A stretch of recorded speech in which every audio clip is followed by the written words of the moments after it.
Something shifted a little bit later on. I've heard a little bit of your story, and your grandparents, who were big influence in your life as far as the traditional medicine goes. Something shifted. You want to share about that? Yeah. So it starts back in 2012. So in 2012, I'm in college at this point. I'm studying pre-med because I wanted to study medicine. I want to be a medical doctor, potentially a sports medicine guy. Yeah.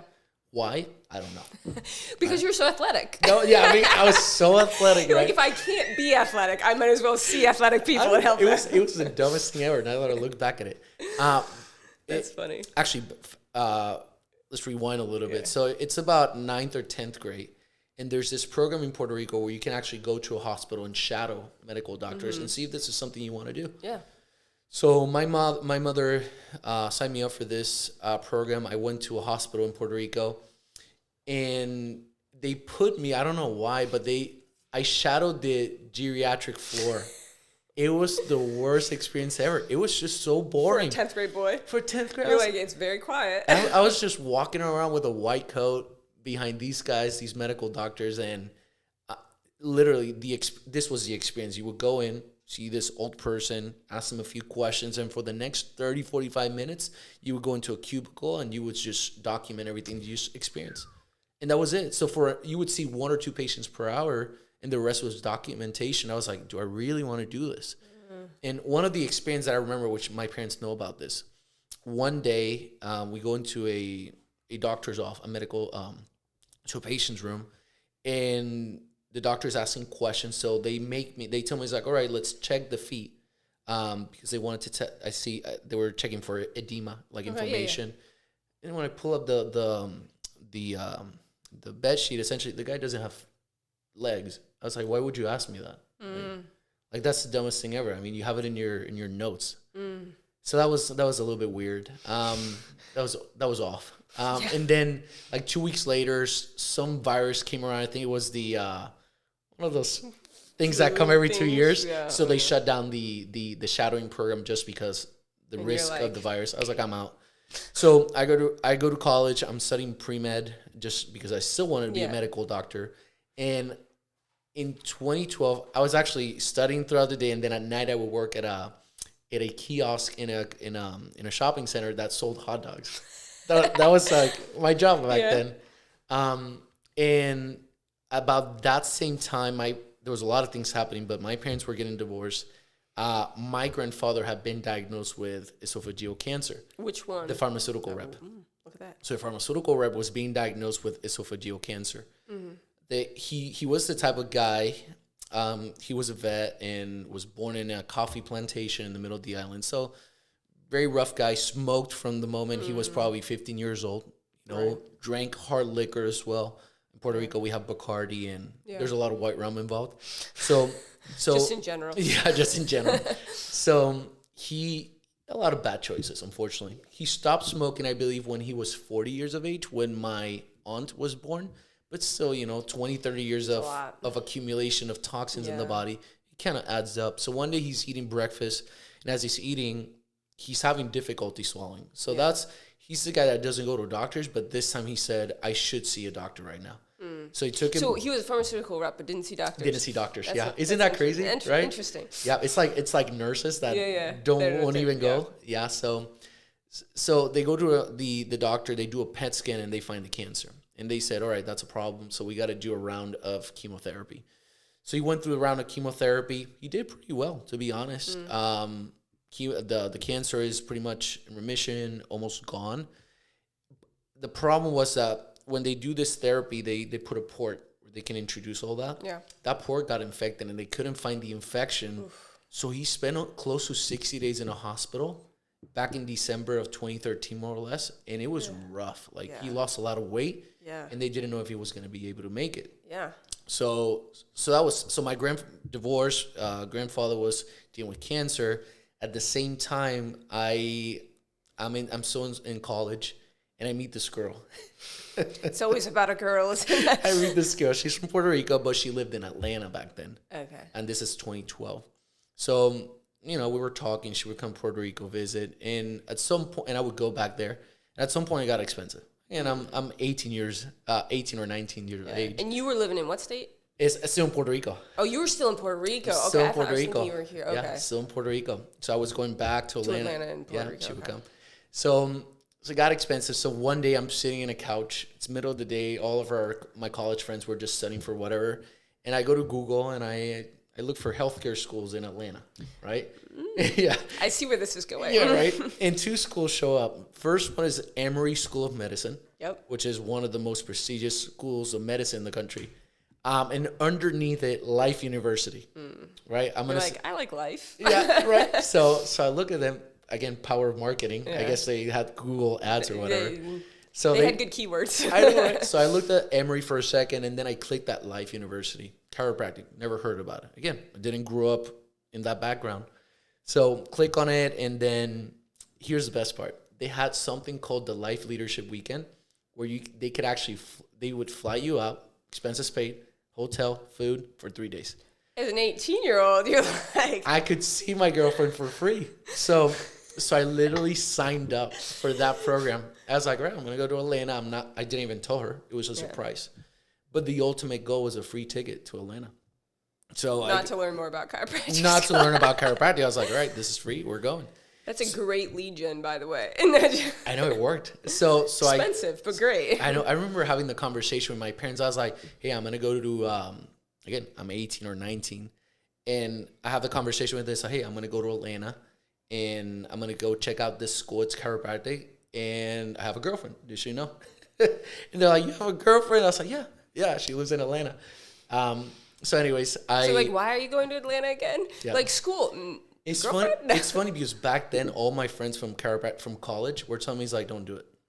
Really? Don't do it. Like, you're doing it for the wrong reasons. That's I promise you're going to come back. Your 18-year-old friends were a lot more mature than a lot of 18-year-olds. Literally. Yeah, and they're like, you're going to come back. It's going to be a waste of time. You're making a decision for the wrong, Mm-hmm. So I went to chiropractic to the college for 3 days. I sat down and the president of the school talked. And we had clickers in that presentation, and all you have to do is answer a few questions. And the questions were like, is the body designed to be healthy or sick? Have you ever heard of a subluxation? What's the most important organ in our body? Basic things of biology. And I think out of the 10 questions, I got 9 of them wrong. Literally, 9 of the 10 questions wrong. I was like, wow. But after I left that day, I said, this makes a lot more sense than what I've been taught at this point. And I called my parents and I told them I'm going to be a chiropractor. Like, this makes more sense. So their lead gen worked. It worked. And I said, everything that I've learned to this point doesn't work. Yeah. So I think this is different. And I told the girlfriend at the time, I was like, hey, I'm going to be a chiropractor. But around that time, I'm seeing my grandfather struggle. Yeah. What's great, that was 2012. So I have about 6 months to pack up, leave Puerto Rico, and go to Atlanta. That was a tough process because I had lived in Little Island all my life. And there was a sense of uncertainty. It's like, I really want to do this? And I wasn't a great student either. And just to clarify, there's no chiropractic schools in Puerto Rico. Right now there is. There is. But 10 years ago there wasn't. Yeah. So at that point there was not. So you had no choice. You had to leave. I had to leave the island. Yeah. So there was a sense of uncertainty. I wasn't a great student, not because I didn't have the capacity, just because I didn't like schooling in general. You didn't believe what you were learning. No. Yeah. A lot of the stuff that I learned in high school, I was like, this is the dumbest thing ever. Like, I would... And in your first year of college, too, when you were studying thing. Pre-med. I was like, this is stupid. Like, why would I want to learn... I was the worst in math. That was my worst subject. I was like, why am I learning these stupid graphs and lines and numbers? Out of curiosity, in chiropractic school, do they make you do the gen ed things, too, or you just go straight into studying? You go straight to the basic sciences, like anatomy. And so everything was more focused on what you were studying. So, but yeah, I was like, this is so dumb. So I wasn't a great student. Yeah. So every time I would take like a test, a standardized test, for example, my numbers would go very high. But then you would look at my schooling was terrible. So they always said, you have the capacity, you're intelligent. I don't consider myself intelligent. I just feel like I have more stamina and I can push through something longer. Yeah.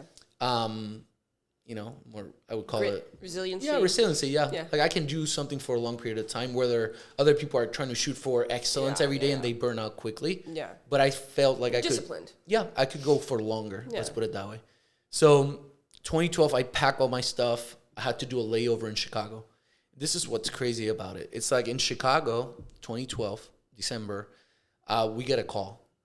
And so on your way to chiropractic school, my way to chiropractic school, you had to go via Chicago, which is funny. I think it was because my uncle worked for United, I believe, and we got like one of those standby tickets. Yeah. So we had to stop in Chicago. So just you, or you had your parents? Yeah, my mom. You and because your my mom they were getting divorced, so my mom was the one that took me. So you were in Chicago and you get a call.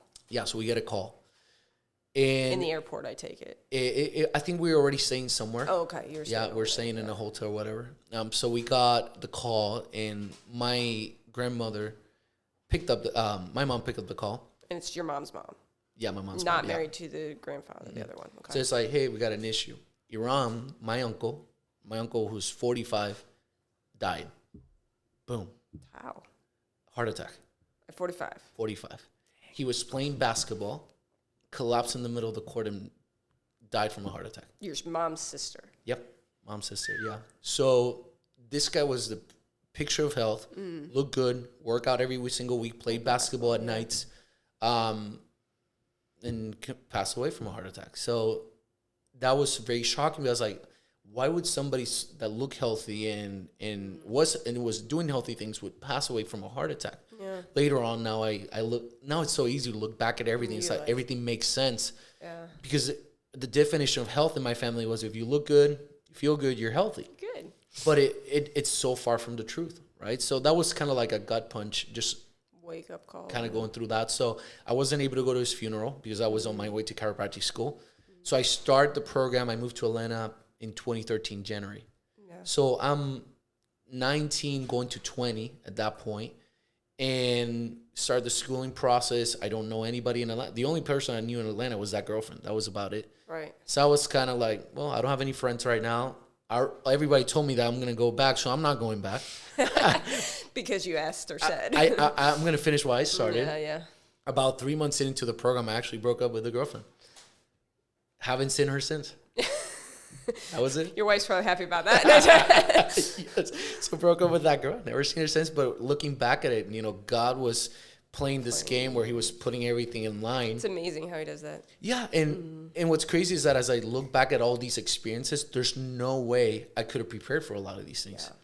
But now looking back, I can connect the dots and say, my goodness, everything happened for a reason, and here we are. So we started. I'm in the program. And around that point, my grandmother from my mom's side. Yeah, this is the story I think I've heard. Yeah, so my grandmother from my mom's side, she was actually very healthy. They ate very well. And she lost her son though. Yes, yeah, no, that was my uncle's, her daughter also. So it was from the other side of the family. Gotcha. So she was a picture of health, everything, and one day she collapsed, in the house, like fainted. Yeah. So he took her to the hospital, and they checked a few tests. It's like the lungs. So she was being diagnosed with pulmonary fibrosis. She has a lung issue. So, and it had been building up for a long time. The doctors actually said this has probably been going on for 3 or 4 years before that at that point. Is that the condition that typically shows up younger, or is that one that develops later in life? There's two different ones, and I can't remember. It can happen at any point, but it's usually going to be determined by an environmental toxins like asbestos, things like that. So she's getting diagnosed with fibrosis, and at the time she develops these tremors. Right. They call them essential tremors. So my grandfather, from my mom's side, the one that was a pharmacist, right? He was also pretty healthy. Right. However, he had around that time, probably 2010, no, before that, probably 10 years before that, he was diagnosed with kidney failure. So he was in dialysis. He had been in dialysis for almost 10 years. You're like, something's not adding up. That's like, why am I telling these people, why am I seeing these people being the picture of health yet they're suffering from all these chronic illnesses? So my grandfather for 10 years had been under dialysis for renal failure. So my grandmother took care of him. She would take him 3 times a week to Fresenius or whatever they call the place. And one day she faints. They diagnosed a lung issue. She develops tremors, It's like, oh my God, she goes from 1 pill a day to 11 pills a day, one for every condition and side effect from the pills. A pill for the pill. For the pill, for for the the pill. pill. Yeah. For the pill. And now my grandmother, this is back in 2012, 2013, she can't drive because of the tremors. Yeah. And the doctor is saying, like, you cannot touch a car. So her husband can't get to dialysis. Yeah, it's tough. So in 2013, I'm in chiropractic school at that point, first year. Yeah. And my grandfather, the one with the kidney failure and dialysis, he passed away in November. And that was kind of like an unexpected type unexpected. Yeah, because dialysis patients, unfortunately, they don't live that long. And he had been under dialysis, doing the dialysis for almost 12 years at that point. Oh, wow. Okay. So it was a long run, you know? So he did well considering. Yeah. So, and he... But still hard on your grandmother. Super hard on him. And my grandfather wasn't very supportive about me going to chiropractic school. Interesting. I think I didn't know about the discrepancy between chiropractic or the...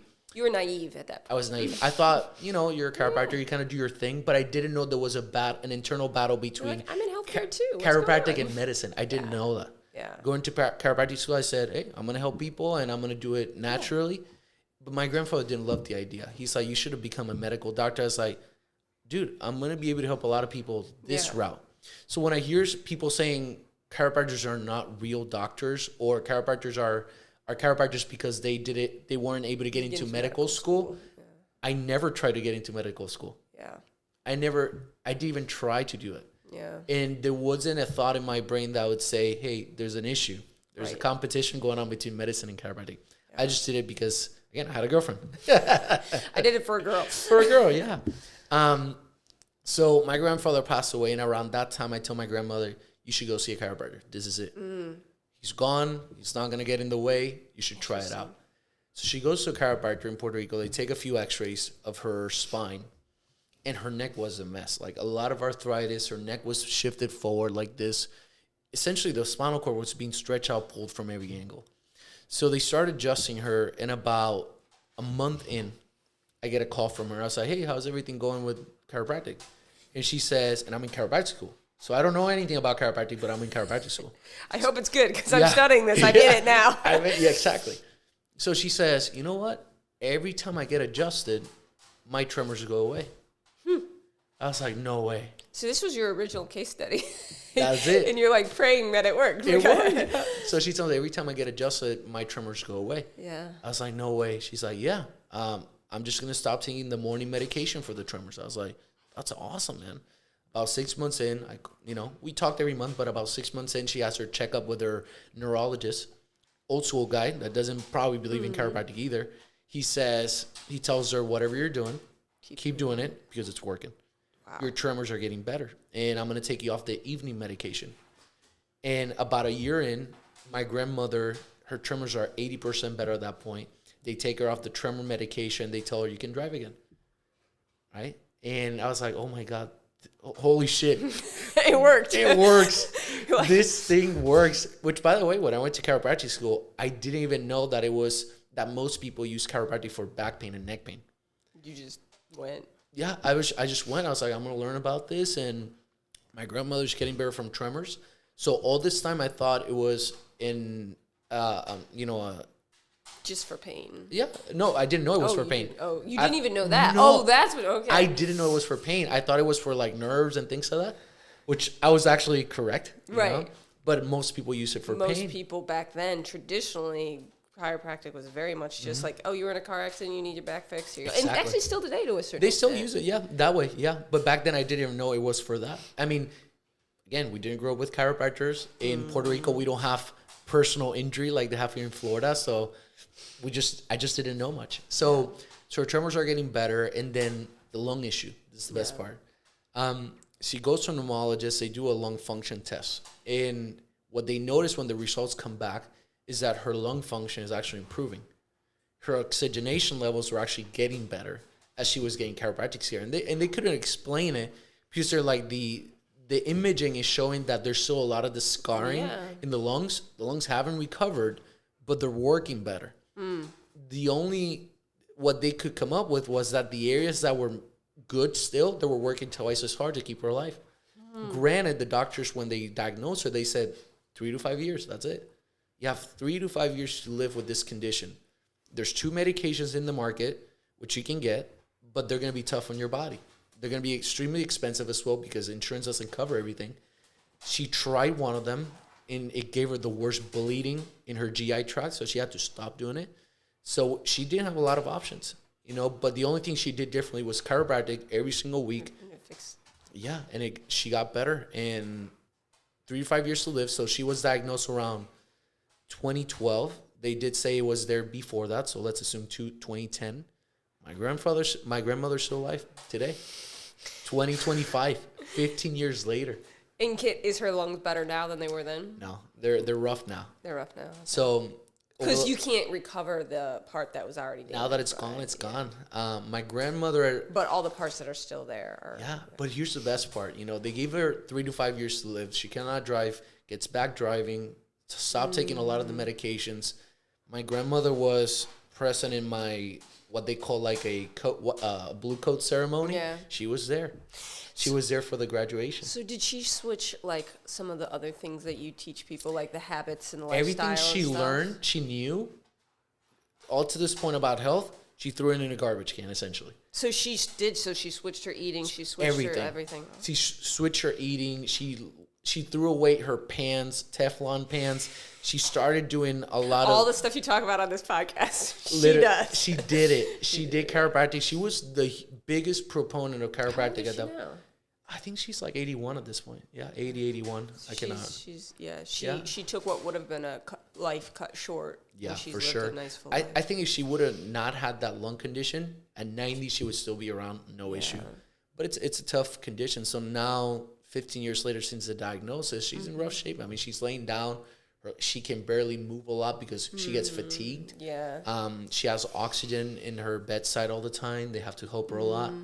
So, but what I tell people is it's not that chiropractic didn't work. It's that it gave my grandmother 10 years extra. Or more. That she would have not had with me. And she was there for, again, graduation, ceremonies, all the important events that I had through the doctorate. She was there. Yeah. That's worth it. Yeah. And that's when I was like second year of chiropractic school. So I said, holy crap, I made the right decision.